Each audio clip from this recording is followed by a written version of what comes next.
Тэгвэл хичээлээ өдөр бүр өөр төвтэй явуулж байгаа хүмүүстээ баярлалаа. За багш нь өнөөдөр математикийн хичээл 2-ын хүрдийг 5-т үзэх болно.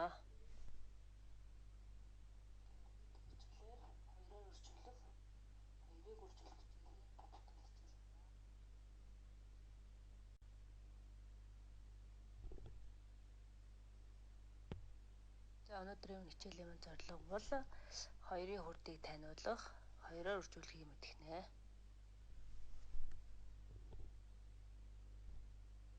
2-ын хүрдийг уншихдаа 1 2-ын 2, 2 2-ын 4, за дагаад хэлж болно хүмүүстээ 3 2-ын 6, 4 2-ын 8, 5 2-ын 10, 6 2-ын 12, 7 2-ын 14, 8 2-ын 16, 9 2-ын 18, 10 2-ын 20. За үржүүрийн утгыг хараарай хүмүүстээ 2, 4, 6, 8, 10, 12 гэх мэтлээ хэд хэдээр нэмэгдсэн байна.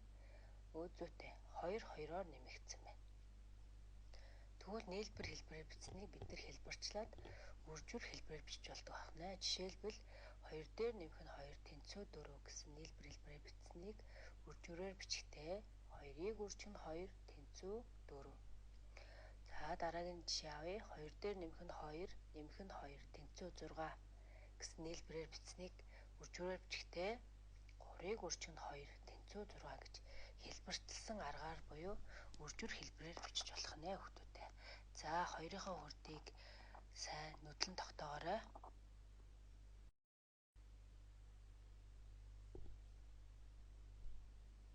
2-ын хүрдийг уншихдаа 1 2-ын 2, 2 2-ын 4.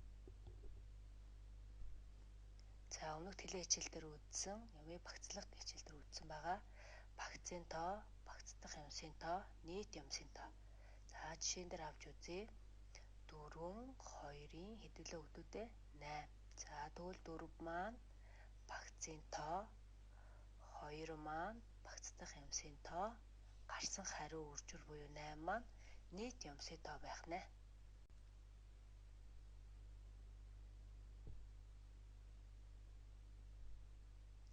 Эрхийн чинээ биетэй 90 хонгор дуутай. Тэр юу хүмүүстээ?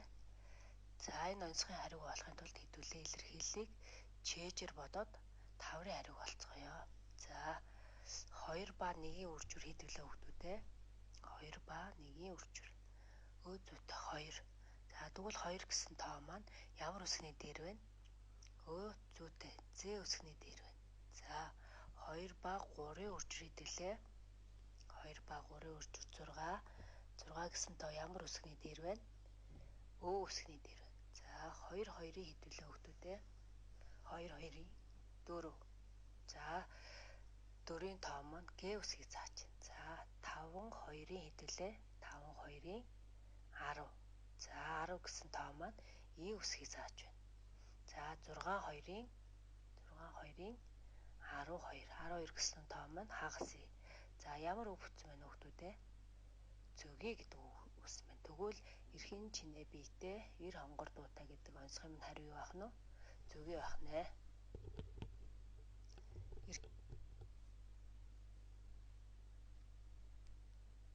Илэрхийллийг бичиж утгыг олоорой. За 3 ба 2-ын үржүүрийг олох нь байна. 3 ба 2-ын үржүүр гэсэн учраас яах вэ? Үржүүлнэ. 3-ыг үржих нь 2 тэнцүү 6 гэж бичих нь байна. За дараагийн үржүүрийг олъё. 6 ба 2-ын үржүүр. Үржүүр гэсэн учраас ямар тэмдэг тавих вэ хүмүүстээ? Зүйтэй үржих тэмдэг тавина. 6-г үржих нь 2 тэнцүү 12 гэж бичих нэ.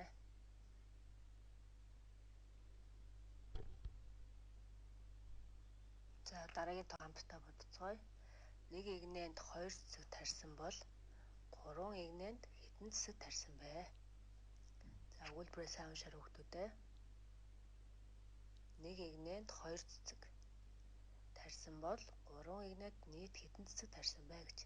За үнийг олохын тулд нэг игнэнд 2 цэцэг гэсэн учраас 2-ыг үржих нь 3 тэнцүү 6 гэж харах нэ. Та нарын хариутай таарж байна уу хүүхдүүдээ тулгаарай.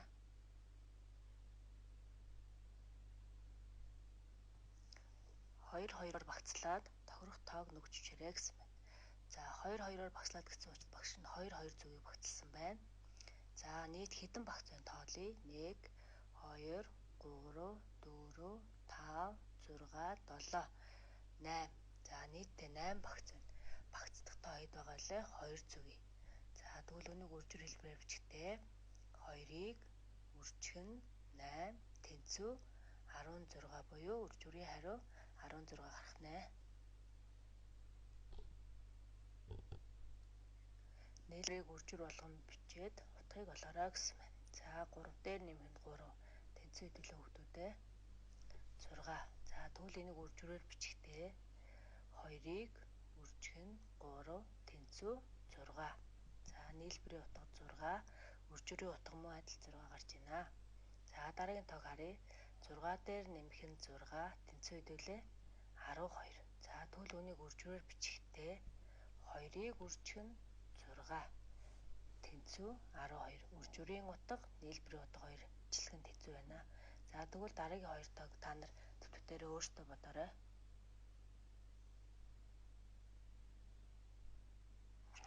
Сандлыг 2-2-оор зэрэгцүүлэн тавьжээ. Нийт хэдэн сандал тавьсан байна гэж. За зургийг сайн ажиглаарай хүүхдүүдээ. За сандлыг 2-2-оор нь тавьсан байна. За багцын тоо хэд байна? 2. Багцтай эмсийн тоо хэд байна? Тоолъё. 1, 2, 3, 4, 5. За үүнийг үржир хэлбэрээр бичгтээ 2-ыг үржих нь 5 тэнцүү 10. За тэгвэл үржигдхүүний байрыг солиод үзье. 5-ыг үржих нь 2 тэнцүү хэд вэ хүүхдүүдээ? Хариу хэлээрэй. 10. За тэгвэл үржигдхүүний байрыг солиход үржүүрийн утга өөрчлөгддөг юм байна. Үлвэртэй бодлого шувуу өндөглөж 3 өндөг гаргажээ. Удалгүй анх байсан өндөгнөөсөө 2 дахин их өндөг гаргасан бол шувуу нийт хэдэн өндөгтэй вэ? Товчглыг ажиглаарай. Анх байсан нь 3. Дахин өндгөлсөн 2 дахин их нийт хэдэн өндөгтэй болсныг төлөө олох юм байна. За анх байсан 3 2 дахин их гэсэн учраас 3-ыг үржих нь 2 тэнцүү 6. За нийтийг олохын тулд яах ёстой вэ? 3 дээр анх байсан нь 3 нэмэх нь 6 тэнцүү 9. За нийт 9 өндөгтэй болох нэ.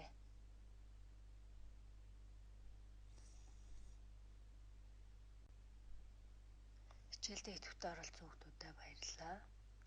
За гараа сайн угаан, тархлагаа сайн дэмжээрэй. Баяртай хүүхдүүдээ.